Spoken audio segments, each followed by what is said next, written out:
கன்னிராசி அன்பர்களுக்கு இந்த வாரம் சாதக பலன் கிடைக்கும். ராசியாதிபதியா இருக்கக்கூடிய புதன் லாபஸ்தானத்துல சஞ்சரிக்கிறார். சூரியனோட சேர்ந்திருக்கார். ஜீவன பாவத்துல குரு, சுக்கிரனுடைய சேர்க்கை இருக்கு. சந்திரனுடைய சஞ்சாரம் 12, 1, 2 இந்த இடங்கள்லாம் இருக்கு. இது எல்லாமே உங்களுக்கு அனுகூலமா இருக்கு. அதனால உங்களுடைய வேலை இந்த வாரத்துல நல்லாருக்கும். ஒரு சில பேருக்கு வேலை போயிடுமான்ற ஒரு எண்ணம் இருந்தா கூட, அந்த பிரச்சனையானது சரியாகும். வேலை இழந்தவர்களுக்கு வேறு வேலை கிடைக்கக்கூடிய யோகமானது இருக்கிறது.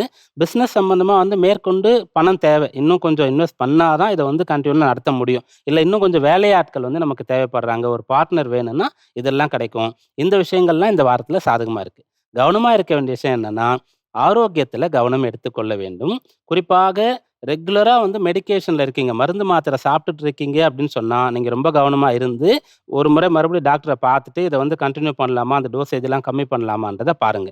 உங்களுடைய ஆரோக்கிய விஷயத்துல, உங்களுடைய அந்த பெயரை காப்பாற்றிக் கொள்ளக்கூடிய விஷயத்துல நீங்க கவனமா இருக்கணும். எதனால இதெல்லாம் சொல்றோம்னு சொன்னா, செவ்வாய் ராசிக்குள்ள வரப்போகின்றார். நாளைக்கு செவ்வாய் ராசிக்குள்ள வரப்போறார். அப்படி வரும்போது, ராசிக்கு 7ல சனி இருக்கார். செவ்வாய் ராசிக்குள்ள வரப்போறார். 2 பேரும் ஒருத்தர ஒருத்தர் பார்த்துக்க போறாங்க.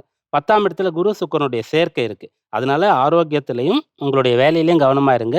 பொருளாதார ரீதியாவும் கூட சொத்துக்கள் விக்கிறது போன்ற விஷயங்கள்லாம் அவசரப்பட்டு முடிவெடுக்க வேண்டாம். அதிக கடன் வாங்குறது, வழக்கு சம்பந்தமான விஷயங்கள். இதுலலாம் ரொம்ப கவனமா இருக்க வேண்டியது அவசியம்.